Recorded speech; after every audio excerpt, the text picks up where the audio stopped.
ಶ್ರೀ ಪರಮಾತ್ಮನೇ ನಮಃ. ನಮಸ್ಕಾರ ನನ್ನ ಹಿತೈಷಿಗಳಿಗೆ. ನಾನು ಚೆನ್ನಾಗಿದ್ದೀನಿ, ನೀವೆಲ್ಲ ಚೆನ್ನಾಗಿದ್ದೀರಾ ಅಂತ ತಿಳ್ಕೊಂಡಿದ್ದೀನಿ. ಇವತ್ತು ನಾನು ಒಬ್ಬರು ವಿಶೇಷವಾದ ವ್ಯಕ್ತಿಯವ್ರನ್ನ ಮಾತಾಡ್ಸೋಣ ಅಂತ ಬಂದಿದ್ದೀನಿ. ಯಾರು ಏನಂತ ನನಗೆ ಗೊತ್ತಿಲ್ಲ. ಅವಳು ವಿಶೇಷ ಅಂತ ಗೊತ್ತು, ಆದರೆ ಯಾರು ಏನಂತ ನನಗೆ ಗೊತ್ತಿಲ್ಲ. ಬನ್ನಿ ಅವಳನ್ನ ಮಾತಾಡ್ತಾ ಯಾರು ಏನು ಅಂತ ತಿಳ್ಕೊಳ್ಳೋಣ. ನಮಸ್ಕಾರ ಅಮ್ಮ. ನಮಸ್ಕಾರ ಅಮ್ಮ. ನಿಮ್ಮ ಹೆಸರು ಗೊತ್ತಾಗ್ಲಿಲ್ಲ ನನಗೆ. ನನ್ನ ಹೆಸರು ಮಂಜು ಪ್ರಿಯಾ ಅಂತ ಅಮ್ಮ. ನಿಮ್ದು ಯೂಟ್ಯೂಬ್ ಚಾನಲ್ ಇದೆಯಾ? ಹೌದಮ್ಮ, ನಮ್ದು ಯೂಟ್ಯೂಬ್ ಚಾನಲ್ ಇದೆ, V.P ವಿಶ್ವಪ್ರಿಯ ಯೂಟ್ಯೂಬ್ ಚಾನಲ್ ಅಂತ. ನಮ್ಮ ಚಾನಲಲ್ಲಿ ಬೇಸಿಕ್ ಆಗಿ ಭಕ್ತಿ ರಿಲೇಟೆಡ್ ಆಗಿ ನಾವು ಡಿವೋಷನ್ ಆಗಿ ಹಾಕೊಂಡು ಬರ್ತಾ ಇದೀವಿ ಅಮ್ಮ. ಹೌದಾ? ನೋಡಿದ್ದೀನಿ, ನಾನು ಒಂದೆರಡು ವಿಡಿಯೋ ನೋಡಿದೆ. ಅಷ್ಟು ಚೆನ್ನಾಗಿ ಹೇಳ್ತೀಯಾ. ಎಷ್ಟು ವರ್ಷದಿಂದ ಕಲಿತಾ ಇದ್ದೀಯ? ಅಂದ್ರೆ ಕಲ್ತಿದಂದ್ರೆ ಚಿಕ್ಕಂದ್ರಿಂದ ನಮ್ಮ ಅಮ್ಮ ಅವರು ಕ್ಲಾಸಸ್ಗೆ ಕಳಿಸ್ತಿದ್ರು. ನಾವು ಹುಟ್ಟಿ ಬೆಳೆದಿರೋದೆಲ್ಲ ಬೆಂಗಳೂರಲ್ಲೇ. ಆವಾಗ ಇಲ್ಲಿ ಬಾಲ್ವಿಹಾರ್ ಕ್ಲಾಸಸ್ ಅಂತ ನಡೀತಾ ಇತ್ತು. ಬಾಲ್ವಿಹಾರ್ ಕ್ಲಾಸಸ್ ಅಂದರೆ ಇವಾಗ ಚಿನ್ಮಯ ಮಿಷನ್ ಅಂತ ಒಂದು ಸಂಸ್ಥೆ ಇತ್ತು. ಅವರು ಭಗವದ್ಗೀತೆ ಪ್ರಚಾರ ಮಾಡುವಂಥ ಸಂಸ್ಥೆ. ಅವರು ಭಗವದ್ಗೀತೆ ಎಲ್ಲರೂ ಕಲೀಲಿ ಅಂದರೆ ಪುಸ್ತಕನ ಸುಮಾರು ಜನ ಏನು ಮಾಡ್ತಾರೆ, ದೇವ್ರ ಮನೇಲಿಟ್ಟು ಪೂಜೆ ಮಾಡೋದಷ್ಟೇ, ತೆಗೆದು ಓದೋದಿಲ್ಲ. ಓದಿದ್ರೆ ಎಷ್ಟೋ ಜೀವನ ಸುಧಾರಿಸ್ಬೋದೇನೋ, ಆದರೆ ಓದೋದಿಲ್ಲ. ಹಾಗಾಗಿ ಅವ್ರು ಏನು ಮಾಡಿದ್ರು, ಎಲ್ಲ ಕಡೆನೂ ಭಗವದ್ಗೀತೆ ಮಕ್ಕಳಿಗೆ ಹೇಳ್ಕೊಡಂಗಾಗಲಿ ಅಂದ್ಬಿಟ್ಟು ವಾಲಂಟಿಯರ್ಸ್ ಆಗಿ ತುಂಬ ಜನ ಬಂದರು. ನಮ್ಮ ಮನೆ ಹತ್ರ ಮಂಗಳಾ ಆಂಟಿ ಅಂತ ಒಬ್ಬರು ಹೇಳ್ಕೊಡ್ತಿದ್ರು. ಸೊ ಆಲ್ಮೋಸ್ಟ್ LKGಯಿಂದ ನಾವು ಕಲಿತಾ ಇದ್ದೀವಿ ಅಮ್ಮ. LKGಯಿಂದ ರಮಣಿ ತ್ಯಾಗರಾಜ್ ಅಂತ ಫಸ್ಟು LKG UKG ಫಸ್ಟ್ ಸ್ಟ್ಯಾಂಡರ್ಡ್ವರೆಗೂ ಅವ್ರ ಹತ್ರ ಕಲ್ತ್ವಿ. ಅದಾದ ನಂತರ ಮಂಗಳಾ ಆಂಟಿ ನಮ್ಮ ಮನೆ ಹತ್ರನೇ ಮಾಡೋಕ್ಕೆ ಸ್ಟಾರ್ಟ್ ಮಾಡಿದ್ರು ಕ್ಲಾಸಸ್ಸು. ಹಾಗಾಗಿ ನಾವು ಅವ್ರ ಹತ್ರ ಕಲಿಯೋಕ್ಕೆ ಸ್ಟಾರ್ಟ್ ಮಾಡಿದೆ. ಅವರು ಎಲ್ಲ ಹೇಳ್ಕೊಟ್ಟು ಆಮೇಲೆ ಭಗವದ್ಗೀತೆ ಕಾಂಪಿಟೇಷನ್ಸ್ಗೂ ಕರ್ಕೊಂಡು ಹೋಗ್ತಾಯಿದ್ರು.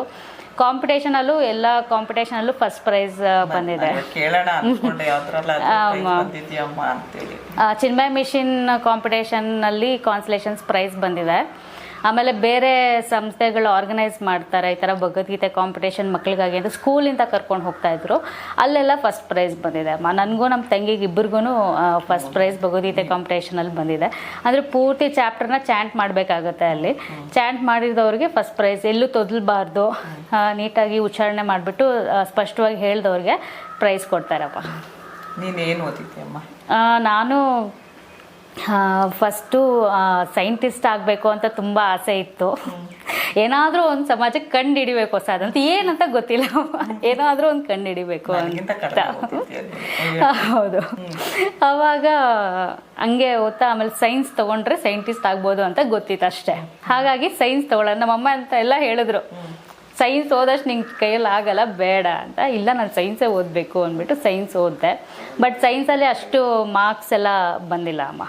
ಅಂದರೆ ಅಲ್ಲಿ CET ಅಲ್ಲೆಲ್ಲ ಇಷ್ಟೇ ತೆಗಿಬೇಕು, ಸೀಟ್ ಸಿಗಬೇಕು ಇಂಜಿನಿಯರಿಂಗ್ ಅಂತ ಎಲ್ಲ ಇತ್ತು. ಹಾಗಾಗಿ ಆಮೇಲೆ ಏನು ಮಾಡಬೇಕು ಅಂತಲೇ ಗೊತ್ತಾಗಿಲ್ಲ.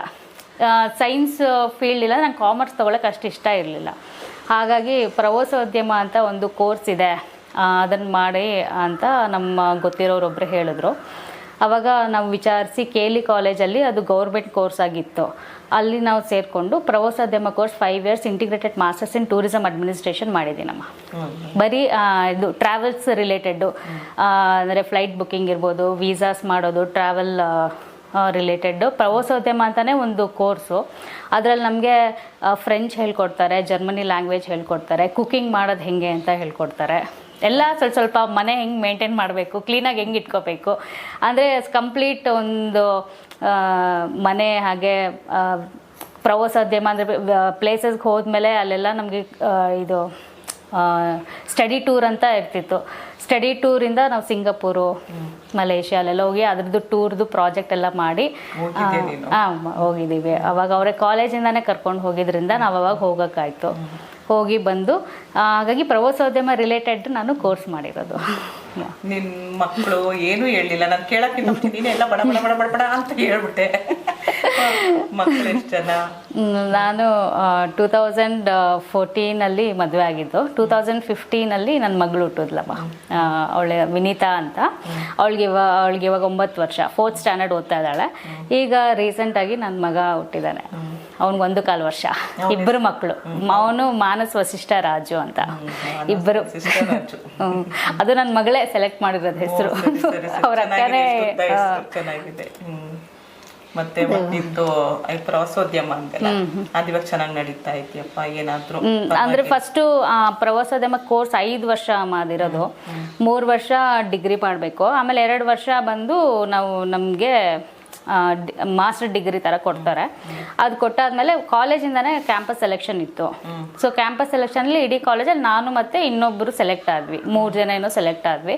ಅವರು ತಗೊಂಡಿಲ್ಲ, ಕಮ್ಮಿ ಸಂಬಳ ಅಂದ್ಬಿಟ್ಟು. ನಮ್ಗೆ ಅವಾಗ ಅವಶ್ಯಕತೆ ಇತ್ತು ನಮ್ಮ ಮನೆಯಲ್ಲಿ, ಕಮ್ಮಿ ಇದ್ರೂ ಪರವಾಗಿಲ್ಲ 8,000 10,000 ಅಂತ ಹೇಳಿದ್ರು, ಬಟ್ ಕೈಗೆ 8,000ನೇ ಕೊಟ್ಟಿದ್ದವರು. ಸೊ ಹಾಗಾಗಿ ಪರವಾಗಿಲ್ಲ, ಯಾವುದೋ ಒಂದು ಫಸ್ಟ್ ಕೆಲಸ ಬಿಡಬಾರ್ದು ಅಂದ್ಬಿಟ್ಟು ಸೇರ್ಕೊಂಡ್ಬಿಟ್ಟೆ.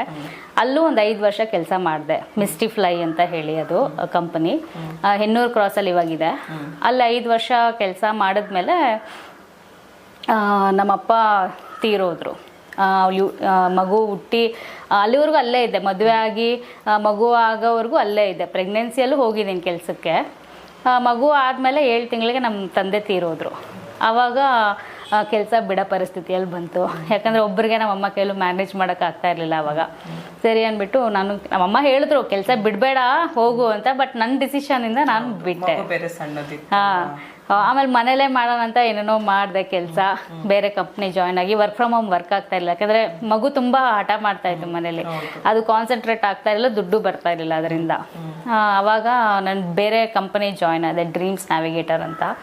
ಆ ಕಂಪ್ನಿ ಜಾಯ್ನ್ ಆದೆ. ಅಲ್ಲಿ ಪ್ರತಿಯೊಂದು ಕೆಲಸನೂ ನಮಗೆ ವಹಿಸ್ತಾ ಇದ್ರು. ಚಿಕ್ಕ ಕಂಪನಿ, ಒಂದು ಇನ್ಶೂರೆನ್ಸ್ ಮಾಡೋದಿದ್ರು ನಮಗೆ ಹೇಳ್ತಾ ಇದ್ರು, ಒಂದು ವೀಸಾ ಮಾಡೋದಿದ್ರು. ಇದು ಪರ್ಟಿಕ್ಯುಲರ್ ಇವಾಗ ಮಿಸ್ಟಿಫ್ಲೈಲ್ ಹೆಂಗಿತ್ತು ಅಂದರೆ, ನಾನು ಒಂದೇ ಕೆಲಸ ಮಾಡಬೇಕು. ಒಂದು ಟಿಕೆಟ್ ಐಟ್ನರಿ ಪ್ರಿಪೇರ್ ಮಾಡೋದು, PNR ಕ್ರಿಯೇಟ್ ಮಾಡೋದು, ಈ ಟಿಕೆಟಿಂಗ್ ಇಶ್ಯೂಂಗ್ ಅವ್ರಿಗೆ ಕೊಡೋದು, ಅಷ್ಟೇ ಕೆಲಸ. ಇಲ್ಲಿ ಹಂಗಿರಲಿಲ್ಲ, ಪ್ರತಿಯೊಂದು ನಾವೇ ಮಾಡೋದಿತ್ತು. ಕಸ್ಟಮರ್ ಹತ್ರನೂ ನಾವೇ ಮಾತಾಡಬೇಕಿತ್ತು, ಪ್ಯಾಕೇಜು ನಾವೇ ಮಾಡಬೇಕಿತ್ತು, ಆಮೇಲೆ ವೀಸಾ ಪಾಸ್ಪೋರ್ಟು ಎಲ್ಲ ನಾವೇ ಮಾಡಬೇಕಿತ್ತು. ಹಾಗಾಗಿ ಪೂರ್ತಿ ಕೆಲಸ ಕಲಿತೆ ನಾನಲ್ಲಿ. ಪೂರ್ತಿ ಇಡೀ ಟ್ರಾವೆಲಲ್ಲಿ ಏನೇನು ಬೇಕೋ ಫುಲ್ಲು ಆ ಮೇಡಮ್ ಹತ್ರ ನಾನು ಕೆಲಸ ಕಲಿತೆ. ಕೆಲಸ ಕಲ್ತು ಮಗು ಇರೋದ್ರಿಂದ ಅವರು 9 ಗಂಟೆಗೆ ಬರೋಕ್ಕೆ ಹೇಳ್ತಿದ್ರು. ಒಂದು ಸ್ವಲ್ಪ ಲೇಟಾಗಿ ಬಸ್ ಇಟ್ಕೊಂಡು ಹೋಗೋದೆಲ್ಲ ಲೇಟ್ ಆಗ್ತಿತ್ತು, ಅದು ಅವ್ರಿಗೆ ಇಷ್ಟ ಆಗ್ತಾ ಇರಲಿಲ್ಲ. ಸ್ವಲ್ಪ ಅಲ್ಲಿ ಪ್ರೆಷರೈಸ್ ಆಗ್ತಾಯಿದೆ. ಅಂದರೆ ಅವರು ನಮಗೆ ವರ್ಷ ಇಂಕ್ರಿಮೆಂಟ್ ಅಂತ ಏನು ಕೊಡ್ತಾರಲ್ಲ, ಎಷ್ಟು ವರ್ಷ ದುಡಿದ್ರು 20 ಇತ್ತಮ್ಮ ಸ್ಯಾಲ್ರಿ. ಅದಕ್ಕಿಂತ ಮೇಲೆ ನಾನು ನೋಡೇ ಇಲ್ಲ ನನ್ನ ಸ್ಯಾಲ್ರಿ, ಹೇಳ್ಬೇಕು ಎಷ್ಟು ವರ್ಷ ದುಡಿದ್ರು ಅಷ್ಟೇ. ಹಾಗಾಗಿ ನಾನೇ ಡಿಸೈಡ್ ಮಾಡಿದೆ, ಫಸ್ಟ್ ಅಂದರೆ ಇವಳನ್ನ ನೋಡ್ಕೊಳಕ್ಕೆ ಆಗ್ತಾ ಇರಲಿಲ್ಲ ಮನೇಲಿ. ಸ್ಕೂಲ್ಗೆ ಡೇ ಕೇರ್ಗೆ ಬಿಟ್ಟು ಹೋಗ್ತಾ ಇದ್ದಿತ್ತು. ಡೇ ಕೇರಲ್ಲಿನೂ ಫೋನ್ ಮಾಡ್ತಿದ್ರು. ಅಲ್ಲಿ ಬಸ್ ಇಟ್ಕೊಂಡು ಮನೆಗೆ ಬರೋಷ್ಟರಲ್ಲಿ ನಮಗೆ 7 ಗಂಟೆ ಆಗೋಗ್ತಾಯಿತ್ತು. ಇಲ್ಲಿ ಸ್ಕೂಲಲ್ಲಿ ನಿಮ್ಮ ಮಗು ಬೇಕಾ ಬೇಡವಾ, ಇಷ್ಟೊತ್ತೆಲ್ಲ ನಾವು ಸ್ಕೂಲಲ್ಲಿ ಇಟ್ಕೊಳಕ್ಕಾಗಲ್ಲ. ಅದಕ್ಕೆ ತುಂಬ ಪ್ರೆಷರ್ ಆಗ್ತಾಯಿತ್ತು. ಮಗುನ ನೋಡ್ಕೋಬೇಕು, ಕೆಲಸನೂ ಮಾಡಬೇಕು. ಮಕ್ಕಳಿಗೆ ಅವಶ್ಯಕತೆ ತುಂಬ ಇರುತ್ತೆ. ನಮಗೂ ಒಂಥರ ಬೇಜಾರಾಗ್ತಾಯಿತ್ತು, ಡೇ ಕೇರಲ್ಲಿ ಬಿಟ್ಟು ಹೋಗ್ಬೇಕಲ್ವಾ ಅಂತ. ಹಾಗಾಗಿ ಮನೇಲೇ ಏನಾದರೂ ಮಾಡಬೇಕು ಅಂತ ಹೇಳಿ, ಸುಮ್ಮನೆ ಮಾಡೋದು ಬೇಡ, GST ಎಲ್ಲ ಮಾಡಿ ನಂದೇ ಓನ್ ಕಂಪ್ನಿ ಥರ ಸ್ಟಾರ್ಟ್ ಮಾಡಿ ಮಾಡೋಣ ಅಂದ್ಬಿಟ್ಟು ನಂದೇ ಓನ್ ಕಂಪ್ನಿ ಸ್ಟಾರ್ಟ್ ಮಾಡಿದೆ ಅಮ್ಮ. ಎಷ್ಟು ವರ್ಷ ಆಯಿತು? ಅದೇ ಎಕ್ಸಾಕ್ಟ್ 2018 ಅಕ್ಟೋಬರಲ್ಲಿ ಸ್ಟಾರ್ಟ್ ಮಾಡಿದ್ದು. ನನ್ನ ಬ್ಯಾಡ್ ಲಕ್ ಏನಂದರೆ, ಸ್ಟಾರ್ಟ್ ಮಾಡಿ 4 ಮಂತ್ಸ್ಗೆ ಕೊರೋನಾ ಬಂತು. ಅದು ಗೊತ್ತೇ ಇಲ್ಲ, ಐಡಿಯಾನೇ ಗೊತ್ತಿಲ್ಲ. 4 ಮಂತ್ಸ್ ಚೆನ್ನಾಗಿ ಆಗ್ತಾಯಿತ್ತು, ಇನ್ನೇನು ಪಿಕಪ್ ಆಗ್ತಾ ಇದೆ ಅನ್ನೋಷ್ಟರಲ್ಲಿ ಲಾಸ್ ಆಯಿತು. ಆಮೇಲೆ 1.5 ವರ್ಷ 2 ವರ್ಷ ಏನೂ ಇಲ್ಲ. ಅವಾಗ ನಮ್ಗೆ ಯೂಟ್ಯೂಬ್ ಗೊತ್ತಿರಲಿಲ್ಲ. ಕ್ಲಿಕ್ ಆಗಿಬಿಟ್ಟಿದ್ದಾರೆ, ನಮ್ಗೆ ಗೊತ್ತಿಲ್ಲ. ನಾವು ನೋಡ್ತಿದ್ವಿ ಕೂತ್ಕೊಂಡು, ಮನೇಲಿ ಕೂತ್ಕೊಂಡು ಎಲ್ಲ ಬರೀ ಯೂಟ್ಯೂಬೇ ನೋಡ್ತಾ ಇದ್ದಿದ್ದು. ಅಷ್ಟು ಐಡಿಯಾ ಒಳಿಲಿಲ್ಲ ನಮ್ಗೆ ಅವಾಗ. ಆಮೇಲೆ ಸುಮ್ಮನೆ ಇದ್ಬಿಟ್ವಿ. ಸ್ವಲ್ಪ ಪಿಕಪ್ ಆದಾಗ ಮತ್ತೆ ಕೆಲಸ ಸ್ಟಾರ್ಟ್ ಮಾಡಿದ್ವಿ.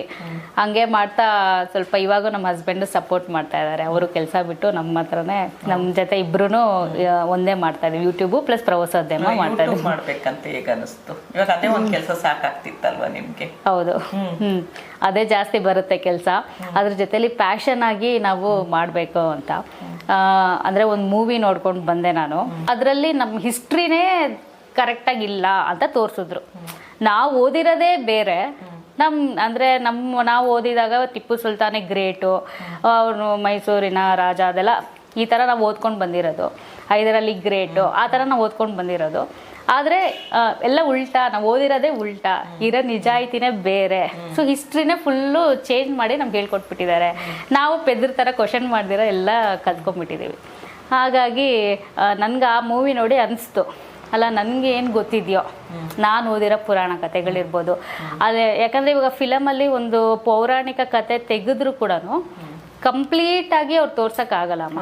ರಿಯಲ್ ಸ್ಟೋರಿ ಹೆಂಗಿದೆ ಹಂಗೆ ಅವರು ಸ್ವಲ್ಪ ಮಿಕ್ಸ್ ಮಾಡಿ ಇವಾಗಿನ ಜನಕ್ಕೆ ಯಾವ ತರ ಬೇಕೋ ಆ ತರ ತೆಗಿತಾರೆ. ರಿಯಲ್ ಕತೆ ಏನಿದೆ ಅದನ್ನ ಹೇಳೋಣ, ನನಗೂ ಗೊತ್ತಿರೋದನ್ನ ನಾನು ಜನಕ್ಕೆ ಹೇಳೋಣ ಅಂದ್ಬಿಟ್ಟು ಭಗವದ್ಗೀತೆ ಆಮೇಲೆ ಪುರಾಣ ಕಥೆಗಳು ಅಂತ ಫಸ್ಟ್ ಚಾನಲ್ ಓಪನ್ ಮಾಡಿದ್ದು ಪುರಾಣ ಕಥೆಗಳು ಅಂತ. ಆ ಮೂವಿ ನೋಡ್ಕೊಂಡು ಬಂದೆ ಅಮ್ಮ ನಾನು ಸ್ಟಾರ್ಟ್ ಮಾಡಿದ್ದು ಹೇಳ್ಬೇಕು ಅಂದ್ರೆ. ನೀನು ಪುರಾಣ ಕಥೆಗಳು ಭಗವದ್ಗೀತೆ ಬಗ್ಗೆ ಮಾಡ್ತೀನಿ ಅಂತ ಇವಾಗ ಬೇರೆಯವ್ರದ್ದೆಲ್ಲ ಇಂಟರ್ವ್ಯೂ ನೋಡ್ದೆ ನಾನು ನಿನ್ ಚಾನಲ್ ಅಲ್ಲಿ ನೋಡ್ದೆ. ಅದೇಗ ಐಡಿಯಾ ಬಂತು ಅವ್ರದ್ದೆಲ್ಲ ಇಂಟರ್ವ್ಯೂ ಮಾಡ್ಬೇಕು ಅಂತ? ಹೇಗೆ ಐಡಿಯಾ ಬಂತು? ಅದು ಹೇಗ್ ಬಂತಂದ್ರೆ ಅಮ್ಮ, ಇವಾಗ ನಾನು ಭಗವದ್ಗೀತೆ ಆಮೇಲೆ ಪುರಾಣ ಕಥೆಗಳು ಹೇಳ್ಕೊಂಡು ಹೋಗ್ತಿದ್ದೆ. ಅಂದ್ರೆ ನೋಡ್ತಾ ಇದ್ರು ಜನ, ಅದು ನಾನೇನು ಅನ್ಕೊಳ್ತಾ ಇದ್ದೆ ಸೇಮ್ ಒಂದೇ ತರ ಕಂಟೆಂಟ್ ಹಾಕ್ತಾ ಇದ್ರೆ ಅಂದ್ರೆ ಯೂಟ್ಯೂಬಿಂದ ಅದು ಅಪ್ಡೇಟ್ಸ್ ಬರುತ್ತಲ್ವಾ, ನೀವು ಈ ಥರ ಮಾಡಿ ಅಂತ ಅಪ್ಡೇಟ್ಸ್ ಬರ್ತಾ ಇರುತ್ತೆ. ಯಾವುದೋ ಒಂದು ವಿಡಿಯೋ ಕಳಿಸ್ತಾರೆ ಅವರು ಇದು ಮಾಡ್ಬೋದು ಅಂತ. ಸೊ ಅದರಲ್ಲಿ ಏನೋ ಪಾಡ್ಕಾಸ್ಟ್ ಅಂತ ಬಂತು. ಇದೇನೋ ಒಂಥರ ಇಂಟ್ರೆಸ್ಟಿಂಗ್ ಆಗಿದೆ ಅಲ್ವಾ ಅಂತ ನಾನು ಚೆಕ್ ಮಾಡಿದೆ. ಅವಾಗ ಸುಮಾರು ಜನ ಪಾಡ್ಕಾಸ್ಟ್ ಮಾಡಿರೋರ್ದು ತುಂಬ ನೋಡ್ತಾರೆ. ಆಮೇಲೆ ಅವರು ಎಕ್ಸ್ಪೀರಿಯನ್ಸ್, ಅವ್ರ ಸ್ಟೋರಿ ಶೇರ್ ಮಾಡ್ಕೊಳೋದು ಒಂಥರ ಇಂಟ್ರೆಸ್ಟಿಂಗ್ ಅನಿಸ್ತು. ಸರಿ, ನನ್ನ ಚಾನಲ್ಲೂ ಅದನ್ನು ಮಾಡೋಣ, ಅದಕ್ಕೆ ಒಂದು ಪ್ಲೇ ಲಿಸ್ಟ್ ಅಂತ ಕ್ರಿಯೇಟ್ ಮಾಡಿದ್ದೀನಿ. ಪಾಡ್ಕಾಸ್ಟ್ ಅಂತಲೇ ಮಾಡಿದ್ದೀನಿ. ಅದು ಇದು ವಿಡಿಯೋ ಮಿಕ್ಸ್ ಮಾಡಲ್ಲ, ಅದು ಪಾಡ್ಕಾಸ್ಟಲ್ಲೇ ಹಾಕೋದು. ಅದನ್ನು ಸಾಧಕರು ಅಂತ ಹಾಕಿದ್ದೀನಿ. ಯಾಕಂದರೆ ಸುಮಾರು ಜನ ಸಾಧಕರು ಇರ್ತಾರೆ, ಅವ್ರದ್ದು ಪರಿಚಯ ಮಾಡ್ಸೋಣ. ಆಮೇಲೆ ಗೊತ್ತಿರಲ್ಲ ಜನಕ್ಕೆ, ಎಲ್ಲರೂ ಫೇಮಸ್ ಇರೋರ್ನೇ ತೋರಿಸ್ತಾ ಇರ್ತಾರೆ, ಅವ್ರನ್ನೇ ಇನ್ನೂ ಫೇಮಸ್ ಮಾಡ್ತಾರೆ. ಸೊ ನನ್ನ ಉದ್ದೇಶ ಏನಂದ್ರೆ ಇನ್ನೂ ಕಾಮನ್ ಪೀಪಲ್ ಇರ್ತಾರೆ, ಅವ್ರದ್ದು ಮಾಡಿ ವಿಡಿಯೋ ಮಾಡೋಣ. ಸುಮಾರು ಜನ ಮನೆಯಲ್ಲೂ ಸಾಧಕರು ಇರ್ತಾರೆ. ನನ್ನ ಪ್ರಕಾರ ಒಂದ್ ಹೆಣ್ಣನ್ ಮೇಲೆ ಸಾಧಕರೇ ಅವರು, ಯಾರಾದ್ರೂ ನಡೆಸೋರು ಒಬ್ರು ಸಾಧಕರೇ. ಅಂದ್ರೆ ಎರಡು ಮಕ್ಕಳನ್ನ ನೋಡ್ಕೊಂಡು ಗಂಡ ದುಡ್ಡು ತಗೊಂಡ್ ಬಂದ್ ಕೊಟ್ಬಿಟ್ಟು ಕೆಲ್ಸಕ್ಕೆ ಕೊಟ್ಟೋಗ್ತಾರೆ. ಅವ್ರದ್ದು ಇರುತ್ತೆ, ದುಡಿಯೋದು ಕಷ್ಟ ಅವ್ರಿಗೆ. ಆದ್ರೆ ಈ ಹೆಣ್ಮಗು ಎರಡು ಮಕ್ಕಳನ್ನ ನೋಡ್ಕೊಂಡು ಕೆಲ್ಸ ಮಾಡಿ ಮಕ್ಕಳದೊಂದ್ ಮಾಡಿ, ಇವಾಗ ನೀವು ಯೂಟ್ಯೂಬ್ ಆತರ ಯೂಟ್ಯೂಬ್ ಮಾಡಿರೋ ತುಂಬಾ ಜನ ಹೆಣ್ಮಕ್ಳಿದ್ದಾರೆ, ಅವ್ರು ಸಾಧಕರೇ. ನಾನು ಅದಕ್ಕೇನೆ ಎಲ್ರಿಗೂ ಹೇಳ್ತೀನಿ, ನಿಮ್ಗೆ ಯಾರಿಗಾದ್ರೂ ಏನಾದ್ರೂ ಕತೆ ಹೇಳ್ಬೇಕು ಅಂದ್ರೆ ನನ್ ಚಾನಲ್ ಅಲ್ಲಿ ಬನ್ನಿ, ಖಂಡಿತ ನಾನ್ ನಿಮ್ಗೆ ಹೇಳ್ತೀನಿ ಅಂತ ಅಂದಾಗ ನೀವು ನನಗ್ ಕಾಲ್ ಮಾಡಿದ್ರಿ. ಇನ್ಸ್ಟಾಗ್ರಾಮ್ ಅಲ್ಲಿ ಬಂದಿ ನಾನು ಹೇಳ್ತೀನಿ ನಂದು ಸ್ವಲ್ಪ ಬಗ್ಗೆ ಹೇಳ್ಬೇಕು ಅಂತ ಅಂದ್ರೆ ಅದಕ್ಕೆ ಬಂದೆ. ನಿಜ ತುಂಬಾ ಇಷ್ಟ ಆಯ್ತು ಪ್ರಿಯಾ, ನೀವು ಮಾತಾಡಿದ್ದು. ನೀವು ಪ್ರವಾಸೋದ್ಯಮ ಆಗ್ಲಿ, ಯೂಟ್ಯೂಬ್, ಅದು ಸಣ್ಣದು ಒಂದ್ ಮಗು 1.25 ವರ್ಷ, ಅವಳು 9 ವರ್ಷ. ಅವಳು ಸ್ಕೂಲ್ಗೆ ರೆಡಿ ಮಾಡ್ಬೇಕು, ಸ್ಕೂಲ್ ಕಳಿಸ್ಬೇಕು, ಎಲ್ಲ ಮಾಡ್ಬೇಕು. ಅವನಂತೂ ಇನ್ನು ಚಿಕ್ಕದು ಬಿಡಿ ಪಾಪ ಕಂದ.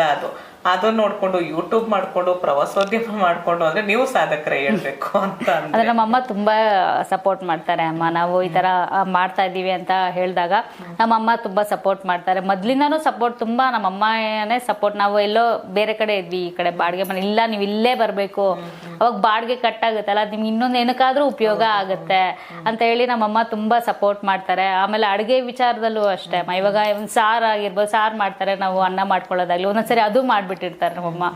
ಆ ರೀತಿಯಾಗಿ ಸಪೋರ್ಟ್. ನಮ್ಮಮ್ಮ ಕೆಳಗಡೆನೇ ಅಮ್ಮ ಇರೋದು, ಕೆಳಗಡೆ ನಾವು ಮೇಲೆ ಇದ್ದೀವಿ. ಹೌದು ಹೌದು, ಇದುವರೆಗೂ ನಮ್ಮಮ್ಮ ಕೈ ಬಿಟ್ಟಿಲ್ಲ, ಎಲ್ಲ ಒಂದು ವಿಚಾರದಲ್ಲೂ ಸಪೋರ್ಟ್ ಮಾಡ್ಕೊಂಡು ಬಂದಿದ್ದಾರೆ. ನಾವು ಚಿಕ್ಕಂದಿರ್ಬೇಕಾದ್ರೂ ಅಷ್ಟೇ, ನಮ್ಮ ತಂದೆ ಅವಾಗ ವಾಚ್ ಫ್ಯಾಕ್ಟ್ರಿಯಲ್ಲಿ ಕೆಲಸ ಮಾಡ್ತಾ ಇದ್ದಿದ್ದು. ಅಂದರೆ ನಿಮ್ಗೆ ಗೊತ್ತು ವಾಚ್ ಫ್ಯಾಕ್ಟ್ರಿಯಲ್ಲಿ ಎಷ್ಟು ಸಂಬಳ ಬರುತ್ತೆ ಅಂತ. ಫುಲ್ಲು ಅವರು ರಿಟೈರ್ಮೆಂಟ್ ತೊಗೊಳ್ಳೋವರೆಗೂ 2,000 ಅಷ್ಟೇ ಅಮ್ಮ ಇದ್ದಿದ್ದು ಸಂಬಳ. ಆ 2,000ದಲ್ಲಿ ಎಲ್ಲ ಮ್ಯಾನೇಜ್ ಮಾಡಿ ನಮ್ಮ ಸ್ಕೂಲ್ಗೆ ಎಲ್ಲ ಫೀಸ್ ಎಲ್ಲ ಪೇ ಮಾಡಿ ಎಲ್ಲ 10th ಅಷ್ಟು ಮ್ಯಾನೇಜ್ ಮಾಡ್ಕೊಂಡು ಬಂದರು. ಆಮೇಲೆ 10th ಆದಮೇಲೆ ತುಂಬ ಕಷ್ಟ ಆಯಿತು. ನಮ್ಮ ಡ್ಯಾಡಿ ಓದೇ ನಿಲ್ಲಿಸ್ಬಿಡೋಣ ಅಂತ ಹೇಳಿದ್ರು. ನಮಗೆ ಓದೋಕ್ಕೆ ಇಷ್ಟ ಆಯಿತು. ಮನೆಯಲ್ಲಿ ದುಡ್ಡಿನ ಕಾಸು ತುಂಬ ಪ್ರಾಬ್ಲಮ್ ಇತ್ತು. ಆವಾಗ ನಮ್ಮಮ್ಮ ಗೋಲ್ಡೆಲ್ಲ ಮಾರಿ, ಅವ್ರು ಇದ್ದಿದ್ದು ಗೋಲ್ಡ್ ಏನೇನು ಇಟ್ಕೊಂಡಿದ್ರು ಅದೆಲ್ಲ ಮಾರಿ ನಮಗೆ ಫಸ್ಟ್ PU ಸೆಕೆಂಡ್ PU ಓದಿಸಿದ್ದು ಅಷ್ಟೇ. ಆ ಗೋಲ್ಡ್ ಸೆಕೆಂಡ್ PUವರೆಗೂ ಆಯಿತು. ಆಮೇಲೆ ಡಿಗ್ರಿಗೆ ಮತ್ತೆ ಅಮೌಂಟ್ ಇಲ್ಲ. ಆವಾಗ ನಾವು ಲೋನ್ ತೊಗೊಂಡು ಓದಿರೋದಮ್ಮ. ಫಸ್ಟ್ 5 years ಡಿಗ್ರಿ, ಅದು ಗೌರ್ಮೆಂಟ್ ಕೋರ್ಸ್ ಆಗಿದ್ದರಿಂದ ನಾನು ಓದೋಕ್ಕಾಯಿತು. ಅದು ಒಂದು 60,000 ಫುಲ್ 5 yearsಗೆ. ಅದು ಕಷ್ಟನೇ ಆಯಿತು. ನಮ್ಮ ತಂಗಿಗೂ ಮತ್ತೆ ಲೋನ್ ತೊಗೊಂಡೆ, ಅವಳಿಗೂ ಡಿಗ್ರಿ ಓದಿಸಿರೋದು. ಅವಳು MBA ಓದಿದ್ದಾಳೆ. ಹಾಗಾಗಿ ನಾವು ಲೋನ್ ತೊಗೊಂಡು ಓದಬೇಕಾಯ್ತು. ಅದಾದಮೇಲೆ ಕೆಲಸ ಮಾಡ್ತಾ ಮಾಡ್ತಾ ತೀರಿಸ್ಕೊಂಡು ಹಂಗೆ ಬಂದು ಆಮೇಲೆ ನಾವು ಇಷ್ಟವರೆಗೂ ನಾವು ಬಂದಿದ್ದೀವಿ. ಹೌದು ಹೌದಮ್ಮ, ನಮ್ಮ ಅಮ್ಮನೇ ಕಾರಣ. ಈಗ ನಂದು ಯೂಟ್ಯೂಬ್ ಅಂದ್ರೆ ನಾನಂದ್ರೆ ಯೂಟ್ಯೂಬ್ ಹೋಗಿದ್ದೀನಿ. ಯೂಟ್ಯೂಬ್ ವಿಷಯಕ್ಕೆ ಬರ್ತೀನಿ. ಆಯ್ತಮ್ಮ. ಚೆನ್ನಾಗಿ ವಿಡಿಯೋಗಳೆಲ್ಲ ಹೇಗ್ ಮಾಡ್ತಿದ್ದೀರಾ? ಚೆನ್ನಾಗ್ ಆಗ್ತಾ ಇದೆಯಾ? ಎಷ್ಟು ದಿವ್ಸಕ್ಕೆ ಒಂದ್ಸರಿ ವಿಡಿಯೋ ಹಾಕ್ತೀರಾ? ಮುಂಚೆ ಅಷ್ಟು 1000 ಸಬ್ಸ್ಕ್ರೈಬರ್ ಇದ್ದಾರೆ.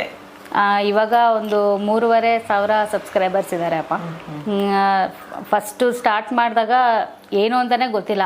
ಸುಮ್ಮನೆ ನಾನು ವಿಚಾರ ತಿಳಿಸ್ಬೇಕು, ನನಗೆ ಗೊತ್ತಿರೋ ವಿಚಾರ, ಭಗವದ್ಗೀತೆ ಇರ್ಬೋದು, ಕತೆಗಳಿರ್ಬೋದು, ಜನಕ್ಕೆ ರಿಯಲ್ ಕತೆಗಳು ಗೊತ್ತಾಗಲಿ ಅಂತ ನಾನು ವಿಡಿಯೋಗಳನ್ನ ಮಾಡೋಕ್ಕೆ ಸ್ಟಾರ್ಟ್ ಮಾಡಿದೆ. ಇಲ್ಲಿರೋರೆಲ್ಲ ಸುಮಾರು ಜನ ಸಪೋರ್ಟ್ ಮಾಡಿದ್ರು, ನೋಡಿ ಎಲ್ಲ ಲೈಕ್ ಮಾಡಿ ಕಮೆಂಟ್ ಮಾಡಿ ಎಲ್ಲ ಮಾಡಿದ್ರು. ಆಮೇಲೆ ಅದೇ ಮಾಡಿ ಒಂದು 4 ವಿಡಿಯೋ ಏನೋ ಹಾಕಿದೆ. 4 ವಿಡಿಯೋ ಹಾಕ್ತಾ ಇದ್ದಂಗೆ ಪ್ರೆಗ್ನೆಂಟ್ ಆಗಿಬಿಟ್ಟೆ. ಸ್ಟಾರ್ಟ್ ಮಾಡಿ 4 ವಿಡಿಯೋ ಹಾಕ್ತಾ ಇದ್ದಂಗೆ ಪ್ರೆಗ್ನೆಂಟ್ ಆಗಿದ ತಕ್ಷಣ ನನಗಾಗಿಲ್ಲ. ತುಂಬ ಈ ಸರಿ ಕೂತ್ಕೊಳ್ಳೋಕ್ಕೂ ಆಗ್ತಿರ್ಲಿಲ್ಲ. ಅವಾಗ ಕೆಲಸಕ್ಕೆಲ್ಲ ಹೋಗ್ತಿದ್ದೆ. ಬಟ್ ಈ ಸೆಕೆಂಡ್ ಪ್ರೆಗ್ನೆನ್ಸಿಯಲ್ಲಿ ಸ್ವಲ್ಪ ಏನೂ ಮಾಡೋಕ್ಕಾಗಿಲ್ಲ. ಅದು ಹಾಗಾಗಿ ಅದನ್ನು ಸ್ಟಾಪ್ ಮಾಡಿಬಿಟ್ಟೆ. 1.5 ವರ್ಷ ಸ್ಟಾಪ್ ಆಯ್ತಪ್ಪ, ಫುಲ್ ಸ್ಟಾಪ್ ಆಯಿತು. ಇವಾಗ 1 ವರ್ಷ ಆಯ್ತಲ್ಲ, ಈಗ ಒಂದು 6 ಮಂತ್ಸಿಂದ ಕಂಟಿನ್ಯೂಸ್ ಆಗಿ ಹಾಕ್ತಾ ಇದ್ದೀನಿ. ಹೌದು. ಅವಾಗ ನಾನು ಬರೀ ನಂದೇ ಹೇಳೋಕ್ಕಿಂತ ಇಂಟರ್ವ್ಯೂಗಳು ಮಾಡೋಣ, ಯೂಟ್ಯೂಬರ್ಸ್ದು ಮಾಡೋಣ ಅಂತ ಕೆಲವೊಂದು ಯೂಟ್ಯೂಬರ್ಸ್ನು ಕಾಂಟ್ಯಾಕ್ಟ್ ಮಾಡೋಕ್ಕೆ ಟ್ರೈ ಮಾಡ್ತಾ ಇದ್ದೀನಿ. ಅದೇ ರೀತಿಯಾಗಿ ನೀವು ಸಿಕ್ಕಿದ್ರಿ ಅಮ್ಮ, ನೀವು ಬಂದ್ರಿ. ನಾನು ಹೇಳೋದಂಗೆನೆ ಯಾವುದೋ ಮೂಲೆಯಲ್ಲಿ ಒಂದು ಪ್ರತಿಭೆ ಇರುತ್ತೆ, ಅದು ಗೊತ್ತಾಗಲ್ಲ. ಅವ್ರನ್ನ ನಾವು ಒಂಚೂರು ಏನ್ ಮಾಡಿದ್ರು ಅವ್ರದ್ದು ಏನ್ ಕಷ್ಟ, ಅವ್ರದ್ದೇನ್ ಸುಖ, ಅವ್ರದ್ದೇನ್ ಸಂತೋಷ ಅಂತ ನಾವು 4 ಜನದ ಮುಂದೆ ತಂದ್ರೆ 4 ಜನನು ತಿಳ್ಕೊಳ್ಬಹುದು. ಆಮೇಲೆ ಇವಾಗಿರೋರ್ಗೆ ಕಷ್ಟ ಸುಖ ಅನ್ನೋದೇ ಗೊತ್ತಿಲ್ಲ.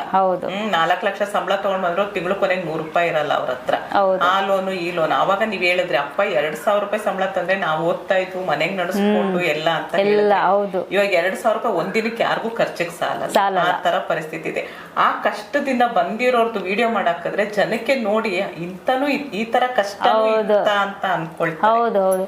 ಅವಾಗ ನಮ್ಮ ಮನೇಲಿ ಒಂದು ರೇಷನ್ ತಗೊಂಡ್ಬರ್ಬೇಕಂದ್ರೂ ಕೂಡ ನಮ್ಮಮ್ಮ ಗೋಲ್ಡ್ ಇಟ್ಬಿಟ್ಟೆ ತಗೊಂಡ್ಬರ್ತಾ ಇದ್ರು.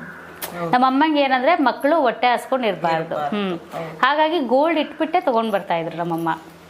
ಅವಾಗ ನಾವು ನೋಡಿ ಏನು ಮಾಡ್ತಾ ಇದ್ದೆ, ಟ್ಯೂಷನ್ಸ್ ತಗೊಳಕ್ ಸ್ಟಾರ್ಟ್ ಮಾಡಿದೆ. ಅದರಿಂದ ಸ್ವಲ್ಪ ಆದಾಯ ಬರುತ್ತೆ ಅಂತ ಹೇಳಿ ಒಂದು 10 ಜನ ಬರ್ತಾ ಇದ್ರಮ್ಮ ಟ್ಯೂಷನ್ಸ್ಗೆ.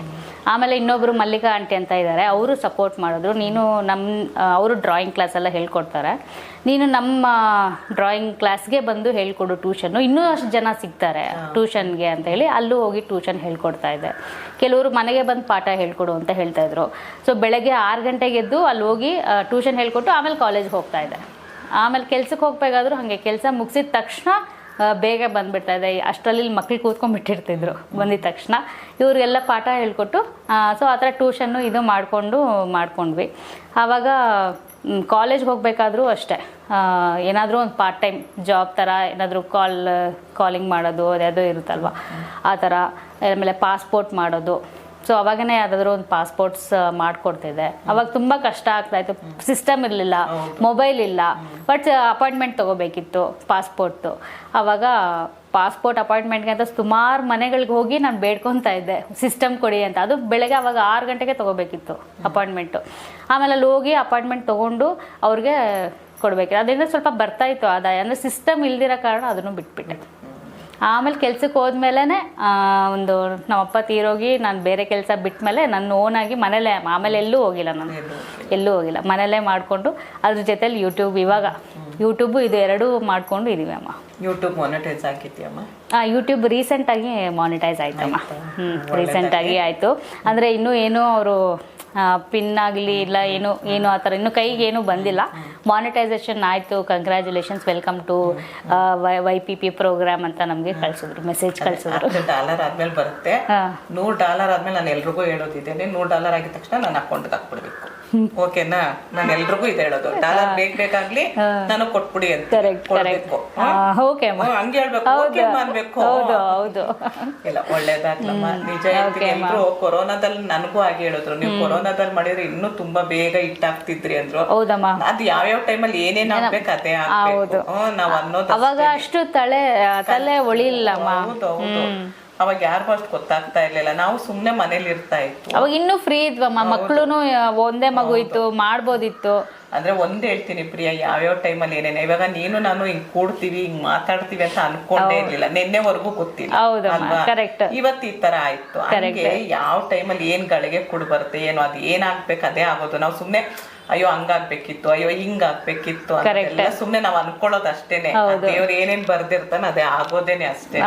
ನೀನ್ ಯಾರೋ ನಾನ್ ಯಾರೋ, ನಾನ್ ಯಾವ್ದೋ ಮೂಲೆಯಲ್ಲಿ ಇದ್ದೀನಿ, ನೀನ್ ಯಾವ್ದೋ ಮೂಲೆಯಲ್ಲಿ ಇದ್ದೀಯಾ, ನಾವಿಬ್ರು ಹಿಂಗ್ ಮಾತಾಡ್ತಾ ಇದೀವಿ ಅಂದ್ರೆ ಏನೋ ಋಣಾನ್ ಬಂತ ಇದ್ರೇನೆ ಆಗೋದು. ಹೌದಮ್ಮ, ನಾವ್ ಮೀಟ್ ಆಗ್ಬೇಕಂತ ಇದ್ದಿದ್ರಿಂದಾನೆ ನಾನ್ ನಿಮ್ಗೆ ಮೆಸೇಜ್ ಮಾಡೋ ತರ ಅಥವಾ ಮೈಂಡ್ ಬರುತ್ತೆ, ನಾನ್ ಕಾಲ್ ಮಾಡಿದ್ದು ನಿಮ್ಗೆ. ಯಾರಾದ್ರೂ ಭಗವದ್ಗೀತಾ ಕಲ್ತ್ಕೋಬೇಕು ಅಂದ್ರೆ ಅಮ್ಮ ನಮ್ಮ ಚಾನಲ್ ಅಲ್ಲಿ ನೋಡ್ಬೋದು. ಅಂದ್ರೆ ಎಲ್ಲಾ ಚಾಪ್ಟರ್ ಫಸ್ಟ್ ಇಂದ ಹೇಳ್ಕೊಡ್ತಾ ಬರ್ತಾ ಇದೀನಿ. 5 ಶ್ಲೋಕನೇ ಹೇಳ್ಕೊಡ್ತಾ ಬರ್ತಾ ಇದೀನಿ. ಆಮೇಲೆ ಫುಲ್ ಚಾಪ್ಟರ್ ಕಂಪ್ಲೀಟ್ ಆಮೇಲೆ ಫುಲ್ ಚಾಂಟಿಂಗ್ ಒಂದು ಹಾಕ್ತೀನಿ. ಅದು ಇವಾಗ ರೀಸೆಂಟ್ ಆಗಿ ಸ್ಟಾರ್ಟ್ ಮಾಡಿದೆ. ಅದನ್ನು ಜೊತೆಯಲ್ಲಿ ಇರ್ಲಿ ಅಂದ್ಬಿಟ್ಟು. ಬರೀ ಕತೆಗಳಂದ್ರೆ ಕೇಳಲ್ಲಮ್ಮ, ಅದಕ್ಕೆ ವೇದ ಮಂತ್ರನೂ ಹೇಳ್ಕೊಡ್ತೀನಿ ಅಮ್ಮ, ವೇದ ಮಂತ್ರನೂ ಹೇಳ್ಕೊಡ್ತೀನಿ. ರುದ್ರ ಚಮಕ. ಪ್ರಿಯಾ, ಒಂದೆರಡು ಭಗವದ್ಗೀತೆದ್ದು ಒಂದೆರಡು ಲೈನ್ ಹೇಳ್ಬೋದಪ್ಪ? ಆಯ್ತಮ್ಮ, ಆಯ್ತಮ್ಮ. ನನ್ನ ಎದುರುಗಡೆ ಹೇಗೆ ಹೇಳ್ತೀನಿ ನೋಡಿ. ಸರಿ ಸರಿ ಅಮ್ಮ. ಹೇಳು.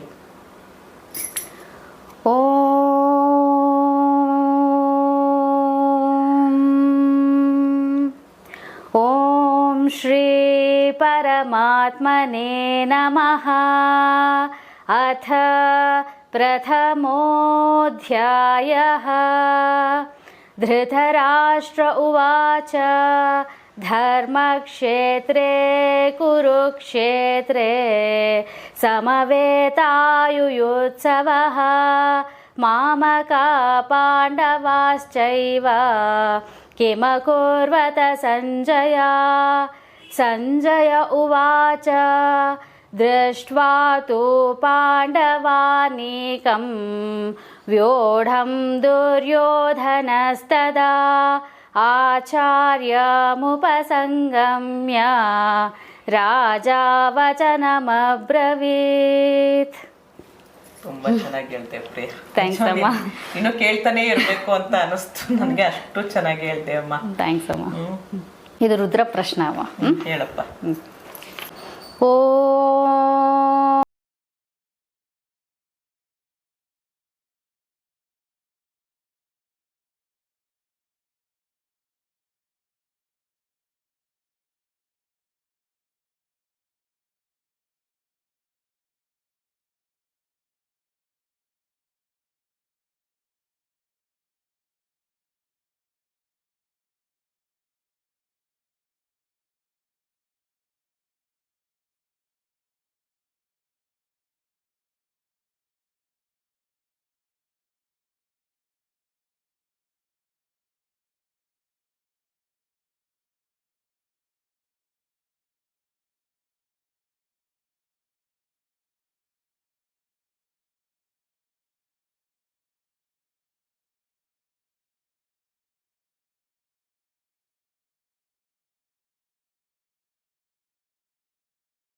तयास्मान् विश्वतस्त्वमयक्ष्मया परिभुजा नमस्ते अस्त्वायुधाय नातताय धृष्णवे उभाभ्यामुत ते नमो बाहुभ्या तव धन्वने परिते धन्वनो हेतिरस्मान् वृणक्तु विश्वतः अथो य इषुधिस्तवारे अस्मन्निदेहितम् शम्भवे नमः नमस्ते अस्तु भगवान् विश्वेश्वराय महादेवाय त्र्यम्बकाय त्रिपुरान्तकाय त्रिकाग्निकालाय कालाग्निरुद्राय नीलकण्ठाय मृत्युञ्जयाय सर्वेश्वराय सदाशिवाय श्रीमन्महादेवाय नमः. ತುಂಬ ಚೆನ್ನಾಗಿ ಅಮ್ಮ. ನಾನೊಂದು ಆವಾಗಿಂದ ನೆನ್ಪು ಮಾಡ್ಕೊಂಡೆ, ನಿಮ್ಮ ಹಸ್ಬೆಂಡ್ ನಿನ್ಗೆ ಎಲ್ಲದಕ್ಕೂ ಸಪೋರ್ಟ್ ಮಾಡ್ತಾರೆ. ಹೌದಮ್ಮ, ಸಪೋರ್ಟ್ ಮಾಡ್ತಾರೆ ಅಮ್ಮ. ಹೌದಮ್ಮ, ಅಂದ್ರೆ ಇವಾಗ ಫಸ್ಟ್ ಎಲ್ಲ ಅವ್ರ ಕೆಲ್ಸಕ್ಕೆ ಹೋಗ್ತಾ ಇದ್ರು. ಬೆಳಗ್ಗೆ ಎದ್ದು ಅವ್ರಿಗೆ ಬಾಕ್ಸ್ಗೆಲ್ಲ ಮಾಡಿಕೊಟ್ಟು ಅವರು ಕೆಲ್ಸಕ್ಕೆ ಹೋಗಿ ಬಂದು ಮತ್ತೆ ಇದನ್ನು ಕೆಲಸನೂ ಮಾಡ್ಕೊಂಡು, ಅಂದ್ರೆ ಮಗು ಹುಟ್ಟಿದ ಮೇಲೆ ಹೇಳ್ತಾ ಇರೋದು, ತುಂಬಾ ಕಷ್ಟ ಆಗ್ತಾ ಇತ್ತು. ಆಫೀಸಲ್ಲಿ ಕೂತ್ಕೊಳ್ಳೋಕೆ ಆಗ್ತಾ ಇರ್ಲಿಲ್ಲ, ಯಾಕಂದ್ರೆ ಅವನದೇ ಆಗೋಗ್ತಾಯಿತ್ತು. ದಿನ ಇಡೀ ಅಮ್ಮನ ಹತ್ರನೂ ಇರಲ್ಲ ಅವ್ನು, ಜಾಸ್ತಿ ರೂಢಿ ಆಗ್ಬಿಟ್ಟಿದೆ ಅವನಿಗೆ. ಅಳ್ತಾ ಇರ್ತಾನೆ, ಮತ್ತೆ ಕೆಳಗಡೆ ಹೋಗ್ಬೇಕು ಬರಬೇಕು. ಸೊ ಅವರು ನೋಡಿ ಸರಿ ನಾನು ಕೆಲಸ ಬಿಟ್ಟು ಇಬ್ರು ಮಾಡೋಣ, ಸಕ್ಸಸ್ ಬರುತ್ತೆ ಅಂತ ಹೇಳಿ ಒಂದು ಹೊಸ ಪ್ರಯತ್ನ ಇಬ್ರು ಮಾಡ್ತಾ ಇದೀವಿ ಅಮ್ಮ. ಖಂಡಿತ ಒಳ್ಳೇದಾಗತ್ತಮ್ಮ. ಅವರು ನಿನಗೆ ಸಪೋರ್ಟ್ ಕೊಡೋದ್ರಿಂದ ನಿನ್ಗೆ ಅಷ್ಟು ಕಷ್ಟ ಆಗಲ್ಲ. ಹೌದು ಹೌದು, ಇಲ್ಲಾಂದ್ರೆ ಏನೂ ಮಾಡಕ್ ಆಗ್ತಾ ಇರ್ಲಿಲ್ಲ ಅಮ್ಮ. ಹೌದು, ಅವ್ರ ಹೆಸರು ಗೊತ್ತಾಗ್ಲಿಲ್ಲ. ವಿಶ್ವೇಶ್ವರ ರಾಜು ಅಮ್ಮ. ವಿಶ್ವೇಶ್ವರ ಮಗನ ಹೆಸರು ರಾಜು ಇದೆ. ನಮ್ದು ಇದು ಅಮ್ಮ ಸರ್ನೇಮ್, ಅದು ಸರ್ನೇಮು ರಾಜು ಅಂತ ಬರುತ್ತೆ. ಅದ್ರ ಮುಂದೆ ಹೆಸರು ಮಾನಸ್ ವಶಿಷ್ಠ ಅಂತ ಹೆಸರು ತಗೊಬೇಕು.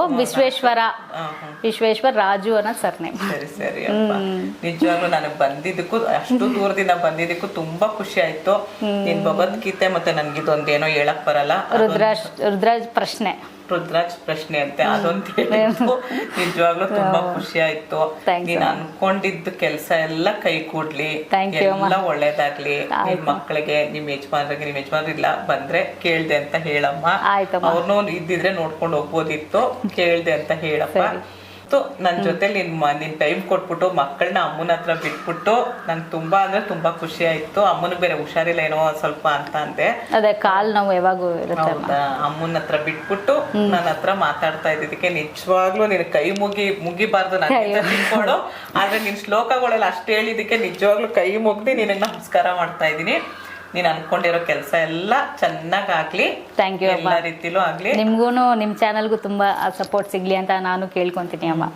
ನೋಡಿ, ನಿನ್ ಚಾನಲ್ ಹೆಸರು ಹೇಳಪ್ಪ. V.P Vishwapriya YouTube channel. ಇವಳ ಚಾನಲ್ಗೆ ದಯವಿಟ್ಟು ಸಪೋರ್ಟ್ ಮಾಡಿ, ಸಬ್ಸ್ಕ್ರೈಬ್ ಮಾಡಿ, ನಿಮ್ಮನೆ ಮಕ್ಕಳು ಅಂತ ಬೆಳೆಸಿ. ಇವಳ ಚಾನಲ್ದು ಲಿಂಕ್ ಹಾಕಿರ್ತೀನಿ ನಾನು ಡಿಸ್ಕ್ರಿಪ್ಷನ್ ಬಾಕ್ಸಲ್ಲಿ. ಅವಳ ಚಾನಲ್ಗೆ ಹೋಗಿ ಅವಳ ಭಗವದ್ಗೀತೆ ನಿಮ್ಮ ಮಕ್ಳಿಗೆ ಇವತ್ತಿಂದನೇ ಹೇಳ್ಕೊಡಿ. ಅವಳ ಚಾನಲ್ ನೋಡಿ, ಅವಳು ಇವಾಗ ಶುರು ಮಾಡಿದಾಳಂತೆ. ಅವಳು ಮಕ್ಕಳಿಗೆ ಹೇಳ್ಕೊಡೋ ಥರನೇ ಹೇಳ್ಕೊಟ್ಟಿದ್ದಾಳೆ, ನೋಡಿದ್ದೀನಿ ನಾನು.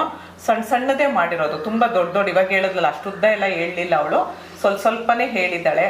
ಖಂಡಿತ ನೀವು ಕಲಿಸ್ಬೋದು, ಮಕ್ಳಿಗೂ ಕಲಿಸ್ಬೋದು, ನೀವು ಕಲಿಬೋದು. ನನಗೆ ತುಂಬಾ ಇಷ್ಟ. ನನ್ಗೆ ವಿಷ್ಣು ಸಹಸ್ರನಾಮ ಒಂದು ಬರುತ್ತೆ, ಆದ್ರೆ ಏನು ಅಂದ್ರೆ ಇವಾಗ ನಂಗೆ ನಿಜವಾಗ್ಲೂ ಪುರ್ಸೊತ್ತಿಲ್ಲ. ಯೂಟ್ಯೂಬ್ ಬರೀ ವಿಡಿಯೋ ಮಾಡು, ಎಡಿಟಿಂಗ್ ಮಾಡಿ, ಇದಕ್ಕೆ ಗಮನ ಹೋಗ್ತಿದ್ದೆ. ಯೂಟ್ಯೂಬ್ ಇಲ್ಲ ಅಂದ್ರೆ ಏನಾದ್ರೂ ಗಮನ ಕೊಡ್ಬೋದಿತ್ತು, ಇವಾಗ ಇದ್ರ ಕಡೆ ಗಮನ ಹೋಗ್ತಿದೆ. ಹಾಗಾಗಿ ನನಗೆ ಕಲಿಯಕ್ ಟೈಮ್ ಇಲ್ಲ, ಕಲಿಯಕ್ ಆಸೆ ಇಲ್ಲ ಅಂತಲ್ಲ, ನನ್ಗೆ ಎಲ್ಲ ಕಲಿಬೇಕಂತ ಆಸೆ, ಆದ್ರೆ ನನಗ್ ಟೈಮ್ ಇಲ್ಲ. ನೋಡೋಣ, ದೇವ್ರೇನಾದ್ರೂ ಟೈಮ್ ಕೊಟ್ರೆ ನಿಜವಾಗ್ಲೂ ನನಗೆ ಫೋನಲ್ಲೇ ಹೇಳ್ಕೊಡುವಂತೆ. ಅದು ನಿಜ ಅಮ್ಮ, ಯಾಕಂದ್ರೆ ಚಿಕ್ಕಂದ್ರಿಂದಾನೇ ಅದು ಕಲಿಬೇಕಮ್ಮ. ಅವಾಗ ಟೈಮ್ ಇರುತ್ತೆ, ಏನೇನ್ ಕಲಿಬೇಕಂತ ಬೇಕು ಅವಾಗ ಫ್ರೀ ಇರುತ್ತೆ. ಹೌದು ಹೌದು, ಆ ರೀತಿ ಅಂತ ಯೋಚನೆ ಇರುತ್ತೆ. ಹೌದು, ಏನ್ ಮಾಡೋದು ಯೂಟ್ಯೂಬ್, ಆದ್ರೆ ಯೂಟ್ಯೂಬ್ ಬಗ್ಗೆ ನಾನು ಹೇಳೋದು ಬೇರೆದಲ್ಲ, ಬೇರೆ. ಹೌದು, ಏನ್ ಮಾಡೋದು, ನಾಳೆ ಯಾವ ತರ ವಿಡಿಯೋ ಹಾಕೋದು, ಯಾವ ತರ ತಮ್ನೇಲ್ ಹಾಕೋದು, ಯಾವ ತರ ಡಿಫ್ರೆಂಟ್ ಆಗಿ ಟೈಟಲ್ ಕೊಡೋದು, ಈ ಜನ ಏನ್ ನೋಡ್ತಾರೆ ಇದ್ರ ತಲೆಯಲ್ಲಿ ಇರ್ಬೇಕಾರೆ ಇದೆಲ್ಲ ತಲೆಗೆ ಹೋಗಲ್ಲ. ಕರೆಕ್ಟ್. ನಿನ್ಗೂ ಇವಾಗ ಇಲ್ಲ ಅಂದ್ರೆ ಆಗ್ತಾ ಇರ್ಲಿಲ್ಲ. ನಿಜ ಅಮ್ಮ, ಅವಾಗಿಂದ ಅಪ್ಪ ಅಮ್ಮ ನಿನ್ಗೆ ಅದ್ ಕಲ್ಸಿದಕ್ಕೆ ಅದ್ ಬಂದ್ಬಿಟ್ಟಿದೆ ನಿನ್ಗೆ. ಹೌದು. ಇವಾಗ ಕಲಿಬೇಕಾದ್ರೆ ನಿಮ್ಗೆ ತುಂಬಾ ಕಷ್ಟ ಕಷ್ಟ, ಆಗಿರೋದು. ಹೌದಮ್ಮ, ಹೌದು. ಹೌದು. ಆಮೇಲೆ ಅವಾಗ ನಮ್ಗೆ ನಾನು ಓದಿಲ್ಲ, ನಿಮ್ಗೆಲ್ಲ ಓದ್ಬೇಕಾದ್ರೆ ಅಷ್ಟು ಕಷ್ಟ ಅನಿಸ್ತಾ ಇರ್ಲಿಲ್ಲ. ಹಾಗಾದ್ರೆ ಈಗ ಇವಾಗ ನಿನ್ ಮಗಳಿಗೆ ಹೇಳ್ಕೊಡಕ್ ಆಗಲ್ಲ, ಕಷ್ಟ ಆಗುತ್ತೆ ನಿಮ್ಗೆ. ಯಾಕಂದ್ರೆ ಅವ್ರ ಸ್ಕೂಲಲ್ಲೇ ತುಂಬಾ ಓದೋದಿರುತ್ತೆ. ಕರೆಕ್ಟ್. ಅಲ್ಲಿ ಓದೋದಲ್ದೆ ಮನೆಗ್ ಬಂದು ಹೋಮ್ವರ್ಕ್ ರಾಶಿ ಹೋಮ್ವರ್ಕ್ ಕೊಟ್ಟಿರ್ತಾರೆ, ಇಷ್ಟೆಲ್ಲ ಇರುತ್ತೆ. ಹೌದು. ಹಂಗಾಗಿ ಏನಾಗುತ್ತೆ, ಇವಾಗ ನೀವು ಕಲ್ತ್ ಬಿಡ್ತೀರಾ, ನಿಮ್ ಮಕ್ಳು ಕಲ್ಸಕ್ ಕಷ್ಟ ಆಗತ್ತೆ. ಹೌದು. ಅವಾಗ ಅಷ್ಟು ಓದೋದ್ರ ಮೇಲೆ ಒತ್ತಡ ಏರ್ತಾ ಇರ್ಲಿಲ್ಲ ಸ್ಕೂಲಲ್ಲಿ. ಇವಾಗ ತುಂಬಾ ಅದಕ್ ಸೇರ್ಸ್ರಿ ಇದಕ್ ಸೇರ್ಸ್ರಿ, LKG ಮಕ್ಕಳದ ಇಷ್ಟಿಷ್ಟಪ್ಪ ಬ್ಯಾಗ್. ಹಾಗಾಗಿ ನೀವು ಅವಾಗಿಂದ ಕಲ್ತಿರೋದಕ್ಕೆ ನಿಜವಾಗ್ಲೂ ನಿಮ್ಮ ಅಮ್ಮನ್ಗೆ ದೊಡ್ಡ ನಮಸ್ಕಾರ ಮಾಡ್ಬೇಕು. ನಿಜವಾಗ್ಲೂ ತುಂಬಾ ಒಳ್ಳೇದಾಗಿ ಬೆಳೆಸಿದ್ದಾರೆ, ಒಳ್ಳೇದಾಗಿ ಕಲ್ಸಿದ್ದಾರೆ. ನನಗೆ ನಿಜವಾಗ್ಲೂ ಪ್ರಿಯ ತುಂಬಾ ಖುಷಿ ಆಯ್ತು. ಥ್ಯಾಂಕ್ ಯು ಅಮ್ಮ, ನೀವು ಬಂದಿದ್ದು ತುಂಬಾ ಖುಷಿ ಆಯ್ತಮ್ಮ ನಮ್ಗೆ. ಇಷ್ಟೊತ್ತು ಈ ವಿಡಿಯೋ ನೋಡಿದ್ದೀರಾ, ದಯವಿಟ್ಟು ಹೇಳ್ತೀನಿ ವಿಡಿಯೋನೆಲ್ಲೂ ಸ್ಕಿಪ್ ಮಾಡಬೇಡಿ. ಇವಳು ಹೇಳಿದ್ನ ನಾನು ಎಲ್ಲೂ ಎಡಿಟ್ ಮಾಡಿಲ್ಲ, ಗೊತ್ತಾಗುತ್ತೆ ನಿಮ್ಗೆ ಎಲ್ಲಿ ಎಡಿಟ್ ಮಾಡಿದ್ದೀನಿ ಏನ್ ಮಾಡಿದ್ದೀನಿ ಅಂತ ನಿಮ್ಗೆ ಗೊತ್ತಾಗತ್ತೆ. ಖಂಡಿತ ಇವಳ ಚಾನಲ್ಗೆ ಸಪೋರ್ಟ್ ಮಾಡಿ. ಮತ್ತೆ ಭಗವದ್ಗೀತೆ ಎಷ್ಟು ಚೆನ್ನಾಗಿ ಹೇಳಿದ್ದಾಳೆ ಅಂತ ಒಂದು ಸರಿ ನೋಡ್ತಾ ಅವಳು ಕಮೆಂಟ್ ಅಲ್ಲಿ ಹೇಳಿ, ಹೇಗ್ ಮಾಡಿದಾಳೆ ಅಂತ ಒಂದು ಕಮೆಂಟ್ ಖುಷಿಯಾಗಿ ಕಮೆಂಟ್ ಮಾಡಿದ್ರೆ ಅವಳಿಗೂ ಖುಷಿ ಆಗುತ್ತೆ. ಅವಳಿಗೆ ಇನ್ನೊಂದ್ಸರಿ ನಾನು ಮಾಡ್ಬೇಕು ಅನ್ನೋದು ಉತ್ಸಾಹ ಬರುತ್ತೆ.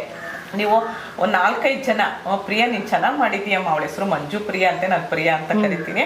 ಪ್ರಿಯಾ ನೀನು ಚೆನ್ನಾಗಿ ಮಾಡಿದ್ಯಾ, ಹೇಳಿದ್ಯಾ ಪ್ರಿಯಾ, ನಮ್ಗೆ ಖುಷಿ ಆಯ್ತು ಪ್ರಿಯಾ, ನಾವು ಕಲಿತೀವಿ ಅಂತ ಅಂದ್ರೆ, ನೀವು ಕಲಿತಿರೋ ಬಿಡ್ತಿರೋ ಹಂಗಂತ ಹೇಳಿದ್ರೆ ಅವಳಿಗೂ ಹುಮ್ಮಸ್ ಬರುತ್ತೆ, ನೆಕ್ಸ್ಟ್ ವಿಡಿಯೋ ಮಾಡ್ಬೇಕು ಅಂತ ಖುಷಿ ಆಗತ್ತೆ. ಯಾಕಂದ್ರೆ ಅವಳು ಸ್ವಲ್ಪ ಗ್ಯಾಪ್ ಕೊಟ್ಬಿಟ್ಟು ಇವಾಗ ತಿರ್ಗಾ ಶುರು ಮಾಡಿದ್ದಾಳಂತೆ. ನಾವೆಲ್ಲರೂ ಸಪೋರ್ಟ್ ಮಾಡೋಣ, ಯಾಕಂದ್ರೆ ಸಬ್ಸ್ಕ್ರೈಬರ್ ಆಗಿದೆ, ಮೊನೋಟೈಸ್ ಆಗೋಗಿದೆ.